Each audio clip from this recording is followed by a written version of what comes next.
Bismillahirrahmanirrahim. Assalamualaikum warahmatullahi wabarakatuh. Pada kesempatan ini kita akan mendiskusikan materi kita tentang distribusi normal.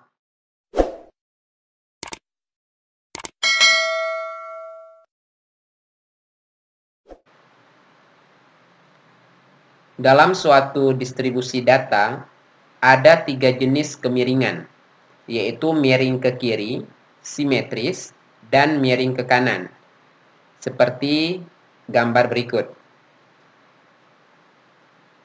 Di sini ada distribusi miring ke kiri atau distribusi yang miring ke arah negatif.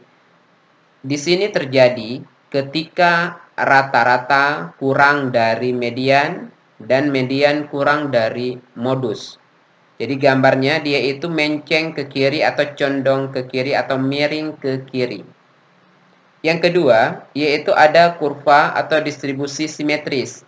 Nah, di sini dapat dilihat bahwa antara kanan dan kiri itu sama atau simetris, terbagi dua daerah yang sama. Ini terjadi ketika median sama dengan modus, sama juga dengan rata-rata. Yang ketiga adalah kurva distribusi simetris yang miring ke kanan. Kapan terjadi seperti ini? Ketika modus kurang dari median dan median kurang dari rata-rata. Atau bisa juga dibaca ketika rata-rata itu lebih dari median dan median itu lebih dari modus. Maka distribusi tersebut akan miring ke kanan. Nah, dari ketiga ini yang akan kita diskusikan yang tengah. Artinya distribusi simetris atau distribusi normal. Nah, distribusi probabilitas yang terpenting dalam statistika adalah distribusi normal atau Gaussian atau Gauss, sering juga disebutkan. Distribusi normal ini merupakan salah satu distribusi dari suatu variabel yang kontinu, bukan variabel diskrit. Jadi jenis variabel acak kontinu itu digunakan untuk menerangkan fenomena alam, industri, perdagangan, tingkat pendapatan masyarakat, dan sebagainya. Jadi dapat disimpulkan bahwa jenis variabel acak kontinu itu banyak digunakan secara luas dalam kehidupan kita.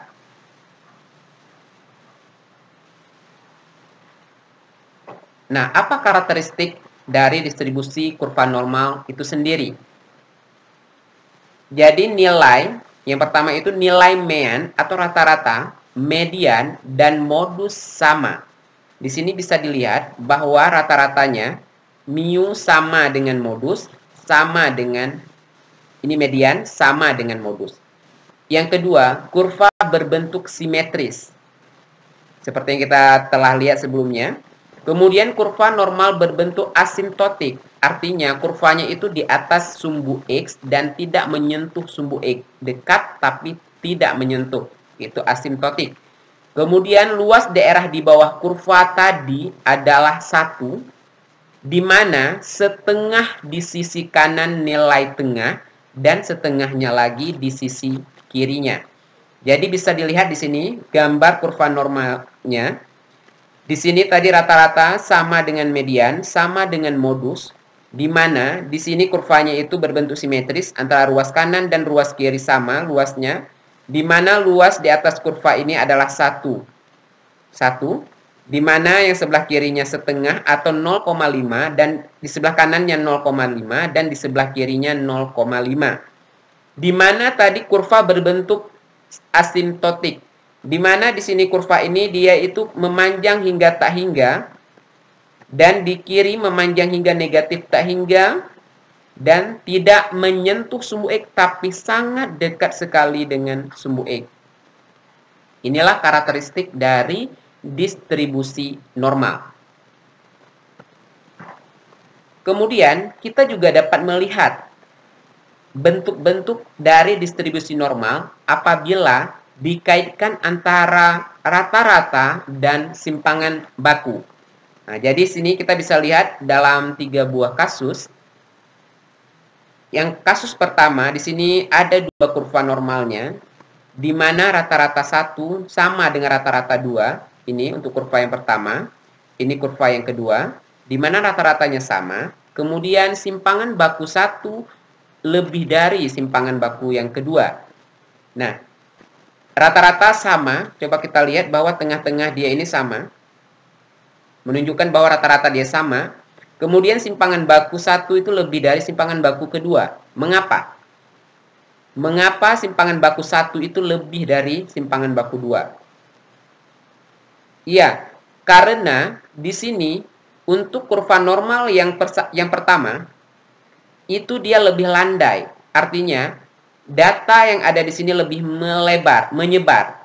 Artinya lebih landai, sedangkan yang kedua ini lebih lancip atau mengerucut. Ketika sebuah kurva itu landai, itu menunjukkan bahwa simpangan bakunya itu lebih besar. Sedangkan semakin mengerucut, itu menunjukkan simpangan bakunya atau sebaran datanya itu semakin sempit. Atau simpangan bakunya kecil. Jadi bisa dilihat di sini atau disimpulkan bahwa simpangan baku kurva 1 ini lebih dari simpangan baku kurva normal yang kedua. Sekarang kita lihat untuk kasus yang kedua. Di sini tinggi kurvanya sama, namun kurva 1 itu di sebelah kiri dari kurva yang kedua. Tadi kita sudah melihat dari sebelumnya bahwa dia semakin ke kanan itu semakin besar nilainya sampai tak hingga tadi, sedangkan semakin ke kiri itu semakin kecil, artinya sampai negatif tak hingga. Berarti ketika kurva 2 ini berada di sebelah kanan, itu menunjukkan bahwa rata-rata kurva kedua lebih dari rata-rata kurva pertama, atau rata-rata kurva 1 itu kurang dari rata-rata kurva yang kedua ini. Sedangkan simpangan baku kurva 1 sama dengan simpangan baku kurva kedua. Di sini kita bisa lihat bahwa tingginya sama, kemudian sebaran atau luasnya sama di sini. Jadi menunjukkan bahwa simpangan baku dari kedua kurva tersebut adalah sama.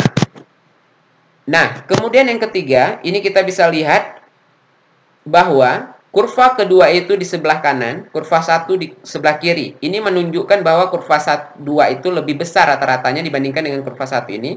Atau kurva 1 kurang dari rata-ratanya dari rata-rata kurva kedua. Sedangkan simpangan baku 1 itu kurang dari simpangan baku yang kedua. Coba kita lihat bahwa yang pertama ini dia itu lebih mengerucut, menunjukkan bahwa simpangan bakunya atau sebaran datanya kecil. Sedangkan yang kedua ini dia itu lebih landai, lebih menyebar, menunjukkan bahwa simpangan bakunya itu lebih besar. Maka oleh sebab itu sigma 1 lebih kurang dari sigma 2. Ini 3 kasus dari kurva distribusi normal itu sendiri. Berdasarkan kasus-kasus yang telah dipaparkan sebelumnya, maka dapat disimpulkan bahwa semakin besar nilai sigma atau simpangan baku, maka kurva akan semakin landai, artinya semakin melebar. Dan semakin kecil nilai simpangan baku, maka kurva akan semakin melancip, atau nama lainnya mengerucut. Nah, selanjutnya untuk mengubah distribusi normal umum menjadi distribusi normal baku digunakan formula ini, yaitu Z sama dengan X kurang mu per sigma. Ini kalau misalnya kita bahasnya kasusnya untuk populasi, ini bisa saja untuk sampel berarti X bar per simpangan baku untuk sampel adalah S. Karena ini simpangan baku untuk populasi, ini rata-rata untuk populasi. Perubahan grafiknya dapat dilihat dalam gambar berikut. Jadi di sini ada kurva normal umum, di mana tengah-tengahnya adalah rata-rata, di mana sebelah kanannya itu berarti mu tambah sigma, 1 sigma, mu tambah 2 sigma, hingga tak hingga, kemudian ini dikurang hingga negatif tak hingga. Di sini menunjukkan bahwa rata-rata dari kurva normal umum ini tidak sama dengan 0, dan rata-rata dari simpangan bakunya tidak sama dengan 1. Sedangkan yang sebelah kanan ini normal standar, di mana setelah ditransformasikan tadi ini, maka diperolehlah rata-ratanya adalah 0 dan simpangan bakunya 1. Di mana berarti luas daerah kurva ini adalah 1. Di mana sebelah kanannya adalah 0,5 dan sebelah kirinya adalah 0,5. Nah, distribusi normal baku adalah distribusi normal dengan meannya atau rata-ratanya 0. Ini definisi dari distribusi normal baku dan standar deviasinya atau simpangan bakunya adalah 1. Transformasi Z X kurang mu per sigma ini memetakan distribusi normal menjadi distribusi normal baku. Di mana Z adalah skor Z atau nilai normal baku, sedangkan X adalah nilai dari suatu pengamatan atau pengukuran, mu nilai rata-rata hitung suatu distribusi, dan sigma adalah standar deviasinya atau simpangan baku. Apa tahap selanjutnya setelah distribusi normal baku yang didapat dari distribusi normal umum? Maka daftar distribusi normal baku dapat digunakan. Bagian-bagian luas distribusi normal baku dapat ditentukan dengan cara berikut.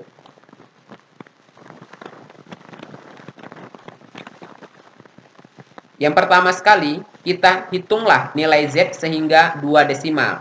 Jadi nilai Z itu kita ambil hingga menjadi 2 desimal atau 2 angka di belakang koma. Kemudian gambarkan kurvanya seperti gambar normal baku. Dan yang ketiga, letakkan harga Z pada sumbu datar. Artinya kita tuliskan nilai Z pada sumbu datar dari kurva normal yang telah kita gambarkan. Lalu ditarik garis vertikal hingga memotong kurva serta arsir daerahnya. Artinya kita batasi di mana daerah arsiran yang dimaksud. Kemudian dalam tabel normal, cari tempat harga Z. Jadi carilah harga nilai Z itu di tabel normalnya. Pada kolom paling kiri hanya 1 desimal, berarti yang kita gunakan, dan desimal keduanya dicari pada baris paling atas. Karena nilai Z tadi kita ambil 2 angka belakang koma, berarti 1 angka belakang komanya di vertikal, kemudian yang horizontalnya di baris paling atasnya. Kemudian yang kelima, dari Z di kolom kiri maju ke kanan dan dari Z di baris atas turun ke bawah. Berarti nanti di tabel kita bisa lihat nih. Maka didapatlah bilangan yang merupakan luas yang dicari. Bilangan yang didapat harus dituliskan dalam bentuk 0,xxx.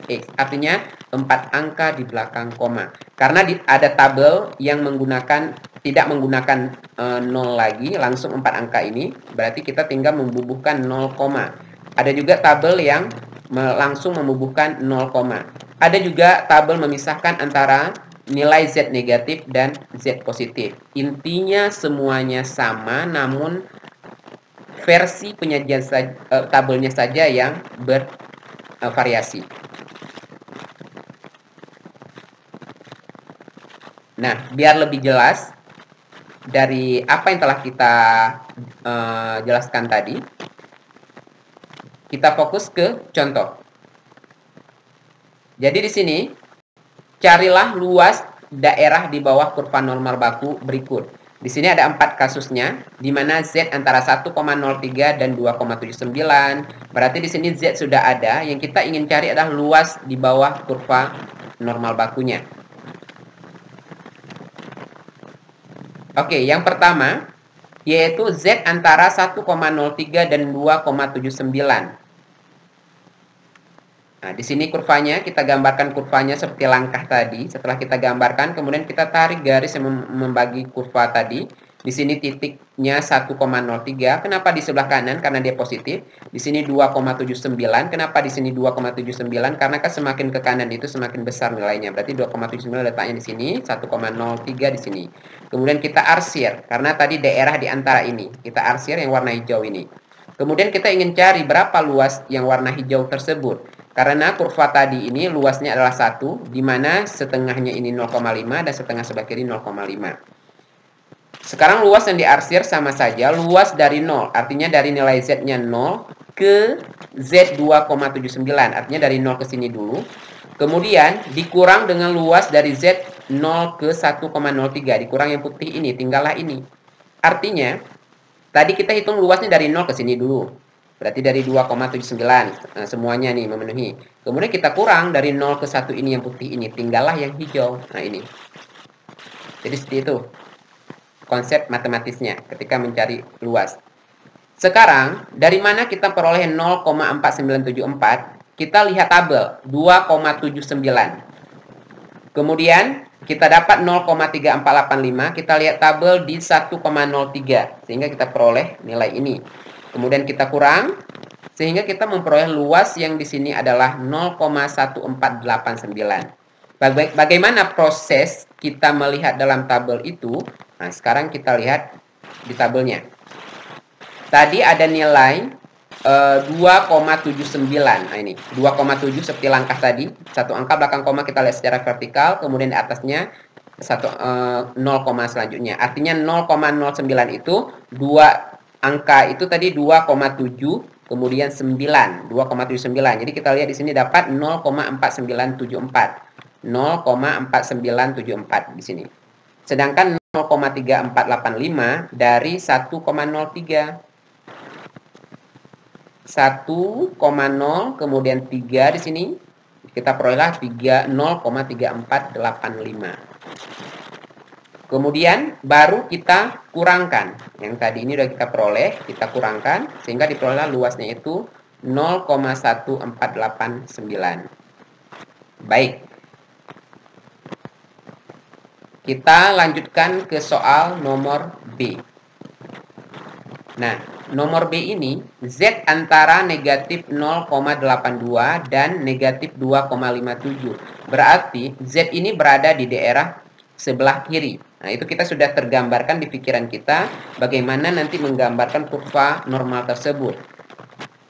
Baru kita gambarkan kurva normalnya, berarti di sini negatif 0,82 di sini, kemudian negatif 2,57 di sini posisinya. Ini kita arsir karena daerah di sini tadi. Nah, gitu. Berarti prosesnya sama kayak tadi lagi seperti soal nomor A, di mana luas dari 0 ke Z negatif 2,57 kurang dengan luas dari 0 ke Z negatif 0,82. Dikurang yang ini, tinggallah yang ini. Sehingga kita lihat di tabel lagi, di sini 2,57. Yaitu diperoleh 0,4949. Nah, untuk tabel yang telah disajikan sebelumnya, di sini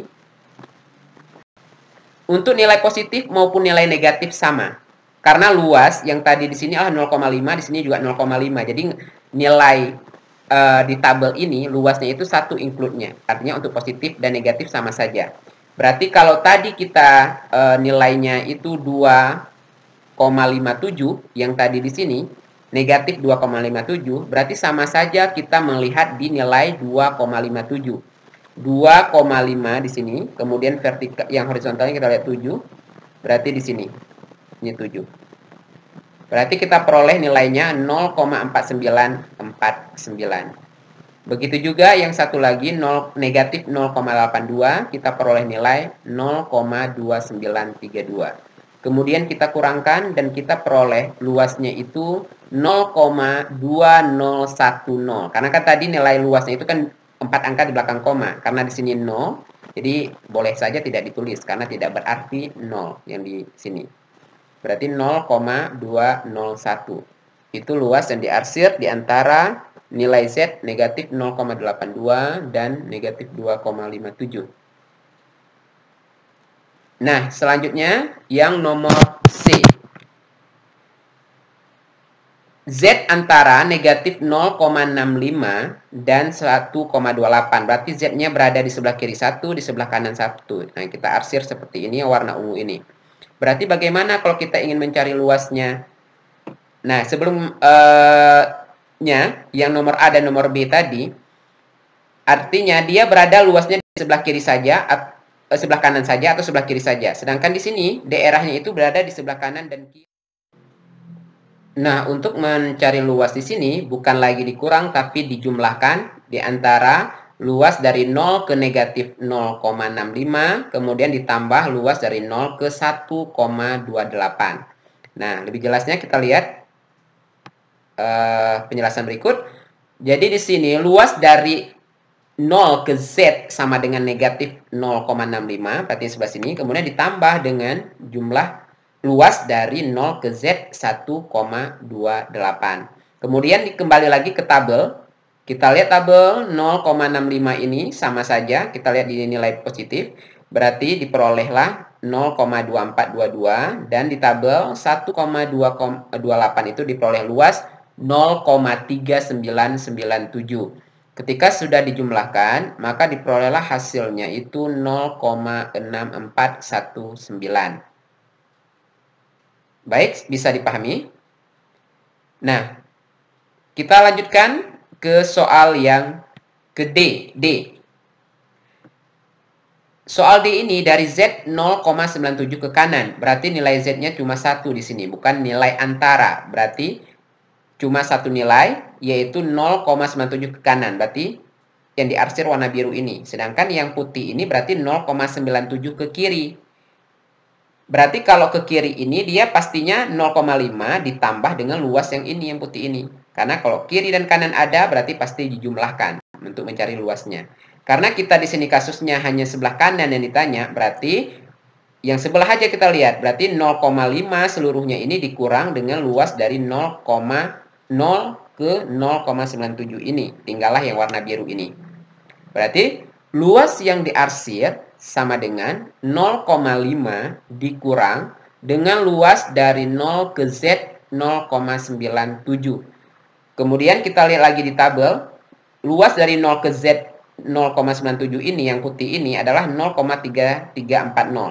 Maka dikurangkan sehingga diperolehlah 0,1660. Inilah luas yang dimaksud. Artinya luas 0,97 ke kanan. Sedangkan 0,3340 itu luas yang di sininya. Nah, gitu yang putih yang di sini. Baik, di sini kita sudah mendiskusikan mengenai atau menentukan luas daerah jika Z-nya atau nilai Z-nya diketahui. Untuk kasus nomor 2, bagaimana kita menentukan nilai Z jika luasnya yang diketahui? Artinya kebalikan dari soal tadi. Di sini tentukan nilai Z dari kurva normal baku berikut sehingga luasnya. Artinya luasnya sudah ada tapi nilai Z yang kita cari. Berapakah nilai Z-nya sehingga luasnya segini? Berapa nilai Z-nya sehingga luasnya segini? Untuk kasus pertama, dari Z ke kanan diperoleh luas 0,1075. Nah ini, dari Z ke kanan diperoleh 0,1075. 0,1075 ini tentunya itu luasnya itu kurang dari 0,5. Karena dia ke kanan, karena ini kita harus paham dulu konsep dasar matematikanya. Di sini ketika kita sudah paham betul maksud nilainya, kita akan mudah di dalam menggambarkan kurva normalnya. Berarti 0,1075 itu kurang daripada 0,5. Berarti kurvanya itu sudah pasti, atau daerah yang diarsirnya itu pasti berada di sebelah kanan. Z-nya itu positif. Nggak mungkin Z-nya negatif. Ini berarti nggak mungkin Z-nya berada di sini, di kiri. Karena kalau berada di kiri, Z-nya di sini, berarti kita arsir yang sebelah kanan. Karena dari Z ke kanan. Berarti udah pasti lebih dari 0,5. Karena setengah ini habis. Kalau kita arsir sebelah sini. Ke kanan. Maka karena dikatakan Z ke kanan, dia berada di sebelah kanan. Nilai Z-nya positif. Ini pasti nilainya 0 kurang dari 0,5. Ini 0,1075 itu kurang daripada 0,5. Jadi Z-nya udah pasti di sini. Nggak mungkin di kiri. Baik, bisa dipahami. Ini. Berarti ketika kita ingin mencari berapakah nilai Z-nya, ini sama konsep seperti kita menentukan luas yang sebelumnya. Berarti luas yang diarsir sama juga berarti setengahnya ini 0,5 dikurang luas dari 0 ke Z. Kita misalkan luas dari 0 ke Z itu adalah X. Biar singkat kita misalkan variabel X. Berarti luas yang diarsirnya sudah diketahui 0,1075 sama dengan berarti 0,5 yang setengahnya tadi dikurang dengan luas dari 0 ke Z atau tadi X. Berarti kita selesaikan seperti aljabar biasa. Berarti ini secara cepat aja. Artinya negatif X kita pindah ruas. Sebenarnya tidak bisa dipindah-pindah dalam konsep matematika karena abstrak ya. Jadi ini biar cepat saja. Negatif X berarti di sini positif X pindah ruasnya. Kemudian 0,5 di sini dari positif menjadi negatif. Berarti 0,5 dikurang dengan 0,1075 diperolehlah X-nya 0,3925. 0,9325 ini kita lihat kembali di tabelnya. Selanjutnya lihat nilai Z di tabel yang luasnya 0,3925. Jadi didapatlah nilai Z 1,24. Kita perhatikan tabel. Tadi kita sudah lihat di dalam ini. Ketika sudah diperoleh nilai 0,3925 ini, lihatlah di tabelnya. 0,925 ini.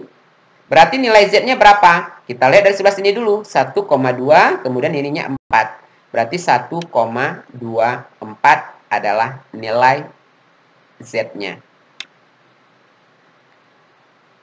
Oke, yang kedua, yang B. Dari Z ke kiri 0,9732. Nah, di sini nilai Z-nya itu sudah mendekati 1. Berarti ini sudah lebih daripada 0,5. Berarti Z-nya berada di kiri kah atau di kanan? Lihat bahasanya ya. Dari Z ke kiri, berarti ke kiri, ke sebelah kiri. Berarti nilai Z-nya kira-kira berada di mana? Ya, benar. Di sebelah kanan nilai Z-nya berada di sebelah kanan. Karena habis kirinya nih. Dari sini ke kiri, kebalikan yang tadi. Karena nilainya 0,9732, ini lebih daripada 0,5, pastinya Z-nya berada di sini. Kalau kita buat Z-nya di sini, berarti arsirnya ke kiri, itu nilainya kurang daripada 0,5. Tidak mungkin. Nah, jadi di sini sudah pasti nilai Z-nya sebelah kanan. Karena nilai luasnya tadi itu sudah mendekati 1 atau lebih daripada 0,5. Jadi prosesnya sama seperti yang tadi. Luas yang diarsir itu sama juga 0,5 ditambah dengan luas dari 0 ke Z. Kita misalkan A. Kenapa ditambah? Tadi dikurang. Karena di sini ada luas di sebelah kanan dan ada luas di sebelah kiri. Jadi sebelah kirinya habis 0,5. Kemudian ditambah dari 0 ke Z. Berarti luas yang diarsir tadi 0,9732, 0,5, ini kita misalkan A, berarti ditambah A. Kita ingin mencari nilai A-nya, berarti 0,9732 dikurang dengan 0,5. Diperolehlah 0,4732. Nah, lihat lagi di tabel. Di tabel 4732. Sehingga kita memperoleh nilai Z 1,93. Bisa kita lihat tadi 4732 di tabel 0,4732. Tadi 1,93. 4732 nih. 0,4732 berarti nilai Z-nya 1,93.